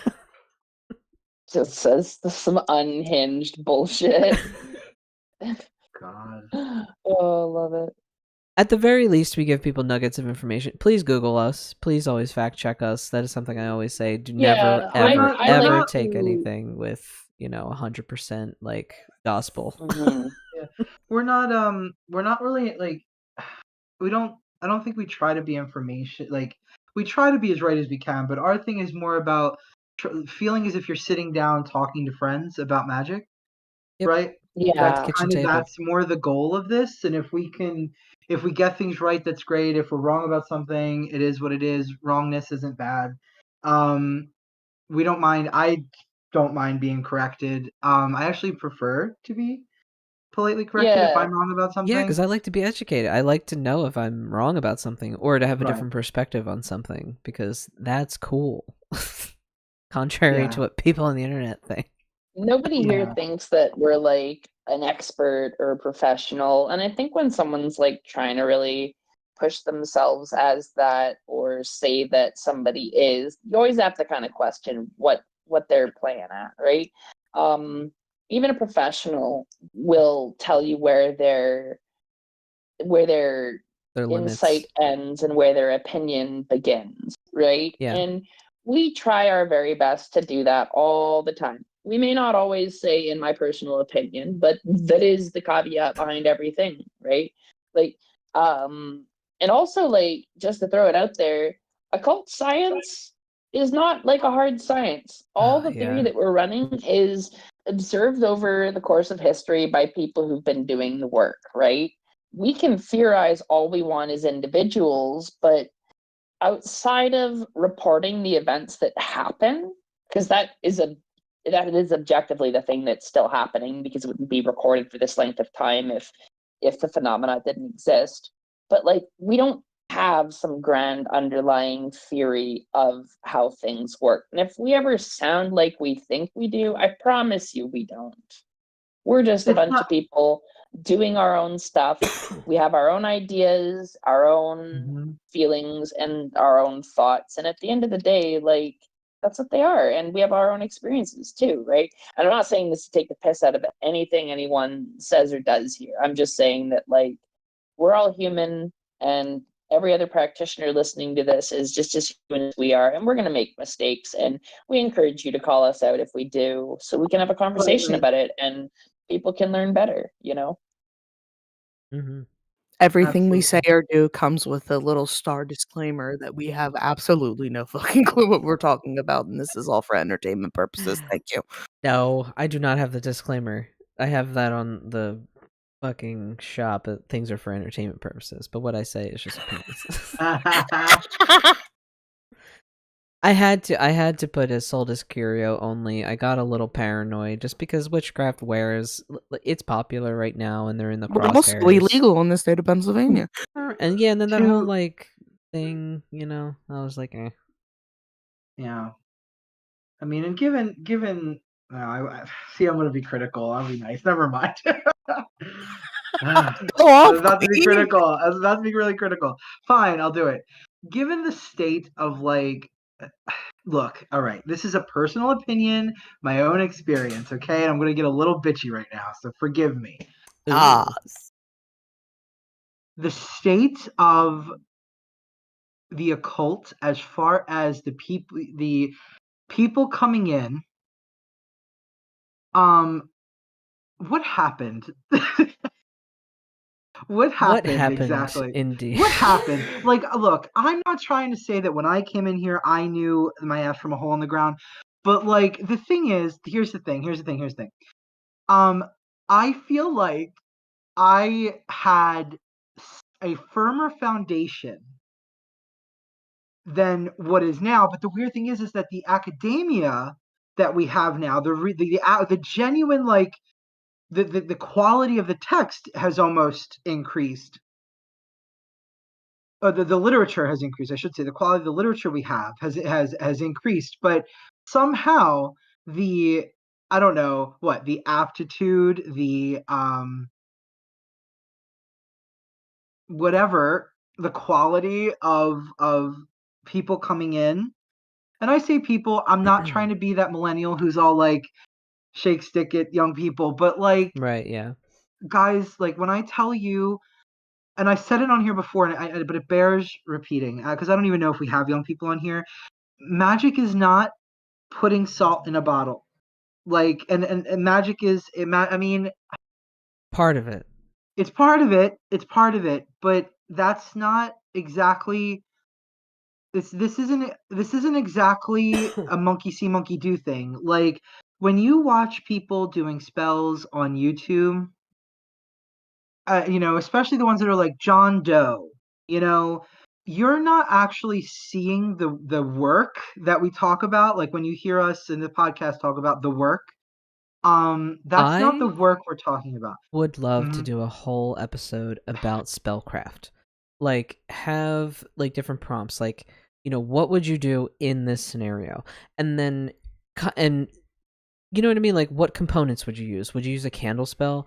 Why would you use a candle spell? What makes you kind of gravitate toward that? What are the things that influence your decisions? I think that would, like, in your spell crafting and, what you're going to do, I think that would be a really cool conversation to have. That actually would be. I would like that. Like to actually delve Do into it. the how like the genuine how to like where did spell crafting from beginning to end, right? Like Right. and what that actually looks like. That I would love. I It's would like, love to this do is the that. problem. What do I do about it magically? Like, this is I, this is the problem. I need to solve it magically. What do I do?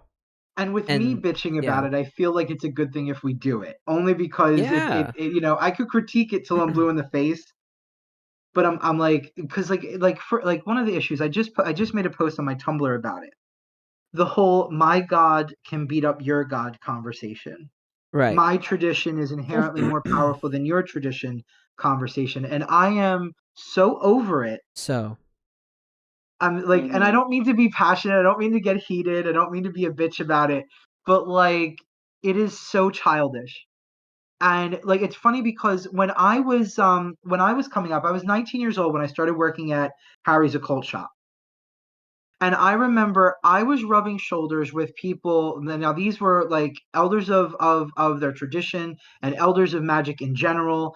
And I mean, when I tell you I rubbed shoulders with two Mambo Asagwe, with hoodoo practitioners, one of whom was a hoodoo practitioner as well as Norse pagan, et cetera, et cetera.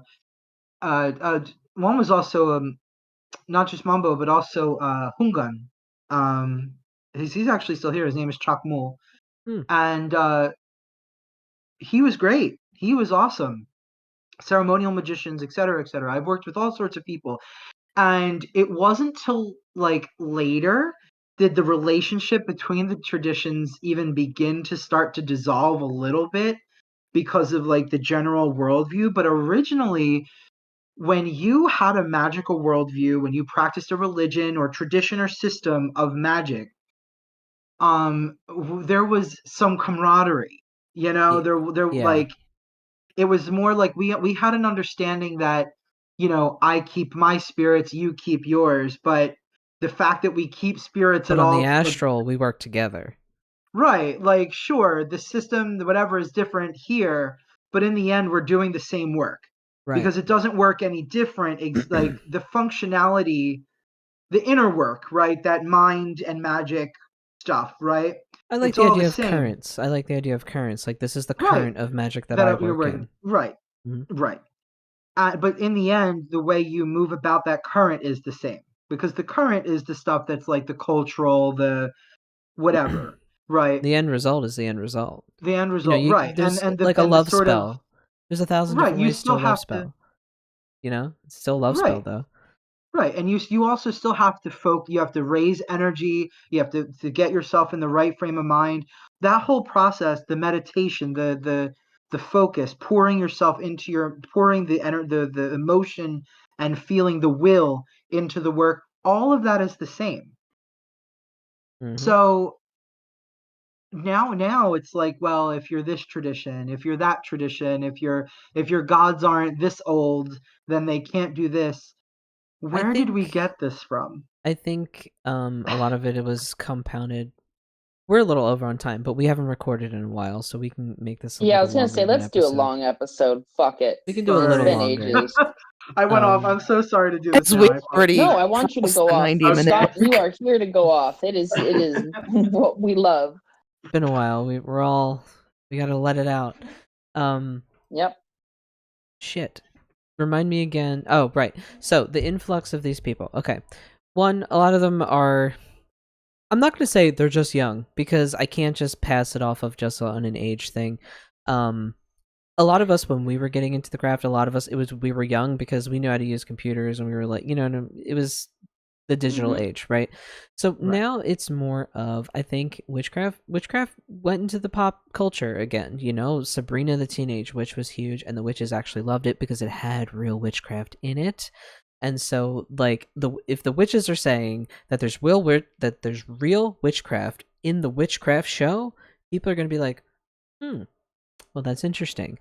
And so then people go down the rabbit hole, right, of researching. And then there's TikTok, right? And then you got TikTok witches, and you got the whole thing. TikTok. So people are finding it through the first search term that they get, right? That's how they're finding it. So they're finding witchcraft through, search terms and stuff like that. So they're finding the most popular item, because we've talked about this too.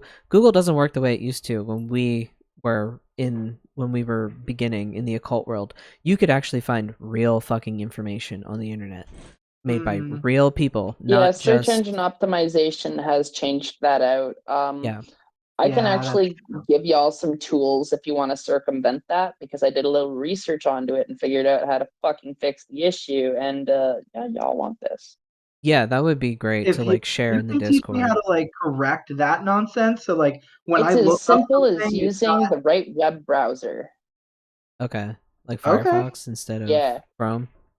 No, you're going to be using Start Page and Brave. Okay. Brave is a search engine that'll cut out all the trackers and all the bullshit. It'll keep you safe from a lot of crap. And then you use Start Page as a search engine tied to it, because Start Page essentially does Google before search engine optimization loaded the fuck out of it. Beautiful. And you can suddenly get searches again without having your information sold a million times through trackers. That's everything. Honestly, that's everything. But so I'll post that shit in show notes. I think so. That's what's happening, right? We have all of this internet and a really shitty way to access it, right? It's a shitty way we have all of this information and really shitty ways to access it. And so the loudest voices are usually the ones that spew the most bullshit, because it sounds the best. Hate. It sounds the best and whatnot. So people are finding it because it was in pop culture. So I think what it is, there'll be a layer, it'll be like a fad, right? You'll have that initial wave come through. Some people will hang around and be like, no, this is they'll find the real shit. You know what I mean? Because people like us are out there, and we're leaving the trail of breadcrumbs out there for them to find us. So come find us. If you want to talk about real shit with real practitioners, come to the smaller spaces. Don't stay away from, the huge whatever. Just knock it off. Okay? Don't copy off someone's spell from TikTok. Don't do that. Don't hex the moon, children. Do not hex them. That was all totally made up, by the way. Chaotic Witch Ant put out a video about that, clearing up that whole debacle. I love her so much. So much. Shout out. I'd love to have her on the show. I think think she might be open to something like that. She seems like We she could have talk or about Fatura. actually, I don't know. I think they go by they. I think they're non-binary. But I was gonna say Oh, they. yeah, they. oh, they? I didn't know. Yeah. My apologies. But yeah, so I think we'll have an initial wave, right? Everyone's gonna be like, wow, and then some people are gonna be like, this is dumb, I'm not a powerful wizard, I'm out. And then some people will stay and be like, ooh, I found the real shit and I feel, spiritually, physically, mentally good.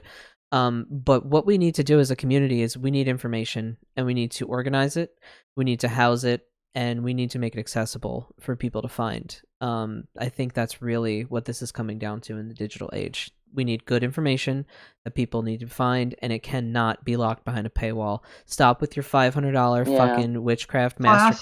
classes. I'm so fucking over that too. That's another thing I can go off over. I'm fucking tired of like these really fucking cool, really well thought out fucking 218 whatever fucking dollar courses on necromancy. Like, why? Why does it cost that much?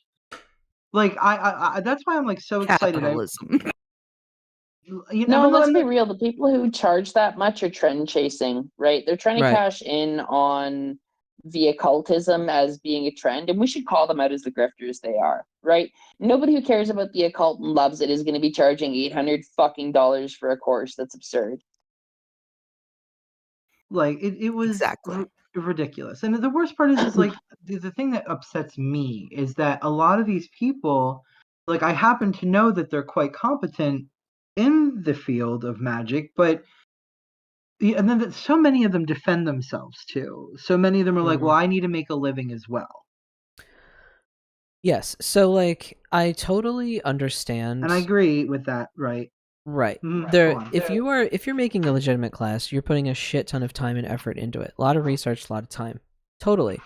But you should charge fairly. Like how would you buy a PowerPoint presentation for 500 fucking dollars? No, Would I you don't buy care that? who made it. Right. Exactly. So I think for me the difference is like, is this an in-person class? Like, is this person going on Zoom live and interacting with me on a regular basis over the course of this class? Then you know what? Then you should definitely charge more for something like that. I could see that being a little bit more, Well, maybe especially in if the it's hundreds. one-on-one workshop shit too. But Yes. it's still different than charging $800 for a session. Like, here's a Yeah. really good cross section. If they're charging over 100% more than a registered professional in a similar field, you should not be going to them, right? Yeah. Like, if they're charging you more than a registered massage therapist charges you, probably don't fuck with them. You know what I mean? Also, like, there's so much material out there that you can read on your own. And let me just plug the Gray School again because it is a non-profit organization. It is a wonderful place to learn magic without dogma, religious sort of stuff behind it. It's just magic if that's what you're after and that's what you want to learn. And it is only $30 a month. And they're a nonprofit organization. So if you're going to throw money at anything to try and learn magic, I would honestly suggest that. In truth, Gray School gives us no money. This is not a paid advertisement, whatever. In all seriousness, I'm a student there myself, and I really recommend it. If you're going to do anything, now if you need a more structured kind of thing. Now, there's a million different places to access that information, but the problem is accessing it and all these paywalls and shit. And that is like where I think, like Scott, like you were saying, like you're kind of on a roll with like your grimoire and like writing shit down and formula, and all these things. And that's kind of really where my brain is going with our community grimoire. Like I want that to be an archive where people can go like I'm looking for information and I need it now and I need it to be good. So hopefully maybe if you want to share some of those, things from your black book and put that in the the community one. I'm not sure how personal some of those things are, but that's just sort of where I'm at. We need to I don't mind just educate like, people for free. I also think too, like, well, once again, because of the way the internet is now and like searching and so like I remember like we used to have like what is that called? Angel Fire, whatever those those sites Yep. were, the Angel Fire. And the thing is, as cheesy as those Angel Fire websites were, I found a lot of great information on them. It's because of I remember there was this one website. It was full of like really old like Southern Conjure, Appalachian Conjure type stuff. Mhm. It was called Okay. Mojo Moon, and I learned a lot about magic from that. A lot of really useful stuff. Um, I also learned like it also helped me to develop my own personal morality and ethics around magic, around like, when do I launch a curse at someone? When does that become justified? Um, do I believe in the threefold law? What is the threefold law even? Like it allowed me to like kind of contemplate those things deeper. Heads up, the threefold law that you think you know is not the thing that you learn when you're initiated into a traditional Wiccan coven. Traditional Wiccans will curse you, don't fuck with them. And I'm not a traditional Wiccan, I just know because I You just read. know things. But And I know IYK. things. um yeah. I think that like we don't have these like no more witch vox, no more anything like that anymore. And now it's like Facebook groups, and that really sucks. Like Facebook I've groups never suck. I they're hate them. horrible. I hate Facebook groups so much. Like and there's nothing that like is ours anymore. And it's some like again, I never really realized how much these search engines have changed. But over the years I've noticed it becomes harder and harder when I type in, certain things. I feel like years ago it was so much easier to find what I was looking for. And now it's like I spend hours searching. I'm like, I know for a fact this was easy before, and now it's not. And it's really frustrating. And it would Yeah, be nice to I'll make have. sure to put that stuff in the show notes for everybody then. yes, because searching the internet for occult information without all of the SEO bullshit would be great. Because I just can't stand like you're just looking for, especially about herbs. Herbal information is particularly oof. Or if you're looking at, God forbid, you look up something about a gemstone or a crystal or some kind of rock, it's like protection. Everything's for protection. Every plant is for healing. Every rock you is for throw Well, protection. technically, rocks are protection if you throw them at your enemies, right? Yeah, I that's what I am was just working saying. on a list of older lapidaries for crystal magic for the person who doesn't believe that like Every rock is a for protection. lapis stone is gonna like heal your karma or something. Right. So like by the way, no stone is gonna heal your karma. That's not how that works. That's some weird colonial white people nonsense. If No you want to learn rock about will save your karma, life. read exoteric and esoteric Buddhism stuff. Yeah, but like actual like how to use stones in magic, but like for real. Because we really did use stones in magic, but it wasn't like, I'm not rubbing my body with feldspar, calling it selenite, and being like, I'm cord cutting. Oh god. I'm sorry, I'm being a bitch. I'm so sorry. No, do it. Do it. No, love it. The people love it. It's not selenite, it's feldspar. It's what the people crave. I'm so sorry. I'm so They God. This need feels the good. shade. No, it has to be said, and that's what we do here. Like we talk about the things that need to be said. We talk about the things that people aren't talking about, or at least you don't hear enough about the things that aren't being pushed to the top of the fucking algorithms. I don't know. I've been seeing it more on threads too. Also, what people need to do is like we need to use social media as more of a social media in particular as more of a recap of our days and not a play-by-play of our days, maybe. Because if we weren't giving play-by-plays of our day, we could like experience our day like for real. You know? Like some people, I just see they're like rapid fire posts like every hour, every 5-10 minutes. Did you just logic at me? What? I don't know. What did I do? I said, did you just logic at me? I think so. I don't know. Do you post? I don't really think you don't post a lot on Facebook though, do you? I do not post a lot. I will chat with my friends who I care a lot about on Discord, and that is it, baby. Yeah. I'll post updates on Facebook for people who know me, like keep up with my shit. I don't give a fuck beyond that. People like on Threads and like Twitter and short form like that, like they just post and post and post and post. I'm like, get off the internet. That's another one of those quotes we need for Witches Betwixt. Did you just logic at me? Yeah. By the way, too, if anyone else wants to hear my very like blatant takes on things, I actually do like these really cool like little things on Tumblr where I write stuff sometimes. So if you're like link them. Interested, okay, I can do that.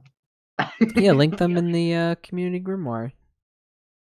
That'd be cool. I do things, and I just made a post about the idiomotor effect and psychism, specifically looking at automatic writing, Ouija boards, and the pendulum, and how I feel that the idiomotor effect is another tool for us to access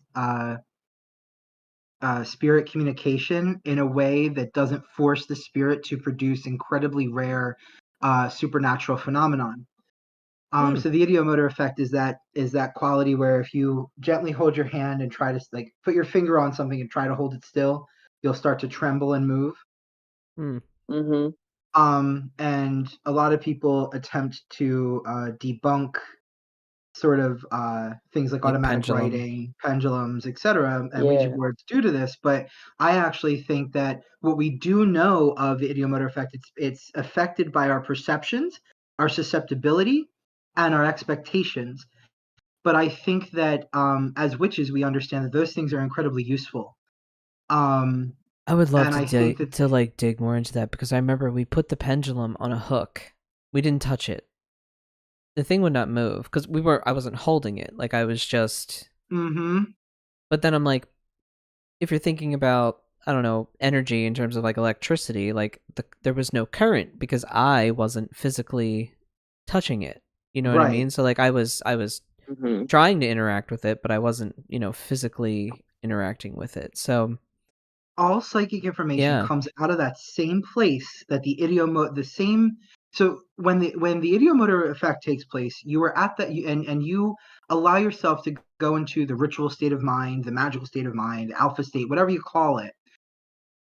You will find that the idiomotor effect will aid you in accomplishing psychic phenomenon. Right, the answers that you get are going to be accurate. I've tried it as well. The sort of letting spirit attempt to move the thing on its own. The problem is that it's not that supernatural things do not occur or paranormal things, what have you. It requires they more are energy. Incredibly rare, and it uses a lot more. It uses a lot more energy to produce. So when you want genuine connection with spirit, stop trying to make them do something that takes a lot of energy that in an average moment in time, they're not even going to have to do it. And then you're like, oh, nothing happened. So instead, you have to kind of act like the battery a little bit. Right. You be there. You have these biological functions that the ability to enter a particular states of mind, the ability to sort of the mass, right, the physical mass, to produce these effects, to allow them to speak through your body movements, these unconscious body movements, which is where the psychic, the magic, that's where the crucible lies anyway to accomplish the work. So I talked about that on, sorry. I'm off. I'm so sorry, everybody. No, I would love to dig okay. Drop a link to that in the Discord, because I actually want to read your whole write-up on that, because it was like really simple, but I'll drop it. Yeah. I'll leave it. Let's see the link to your Tumblr. But we are coming up on 2 hours. I don't want this to go any longer than 2 hours, because I don't think anyone in the right mind is going to listen to. Get off the computer. Barry says, "Get off the computer." Oh, he looks so cute. Oh, he's so fat. Anyway, so we are coming up on 2 hours. Any sort of concluding thoughts with our back at it again reunion tour. We'll be more cohesive next week. If this one was Yeah. all over the road, it's because we had a lot to catch up on, and don't expect us to be professionals. Because again, we ain't getting paid for this. Man, this is our Sunday. We hit the bong before coming here. Calm down. We all go. Where should I put the link, by the way? Really wherever, but I think it would probably be good in the Community Grimoire channel. Found it. And boom. And boom. Yay. It's the Lord's Ah. Day. Worship any god you want. Hail Satan. Yeah. And also, feldspar isn't selenite, and no, it can't cut cords. You must be frustrated about this enough to bring it up several times during the episode. Yeah, this is a sticking more point the for you. principle. It's the principle that drives me crazy. It's just like, I don't know, because I don't know. It's the principle. I feel that. You stick to your principles. Fucking grifters. That's the most important part of witchcraft. Stick to your principles. All right, everyone. We're going to wrap this up. We will see you next week. I don't think anything will interfere with recording next week, so we'll see you next Sunday around the hours of 2 o'clock-ish Eastern Standard Time. That's usually when we come on, if you want to catch us live. If you can't, then you just listen to us later, and that works. So we will see you in the next one. Bye. We'll be here and we'll Bye, be everyone. queer. And come hang out in the Discord if you're looking to continue the conversation. So we'll see you in the next one. Yeah, I've been looking to chat people up in that Discord more, so you catch me there. All right, later. Bye.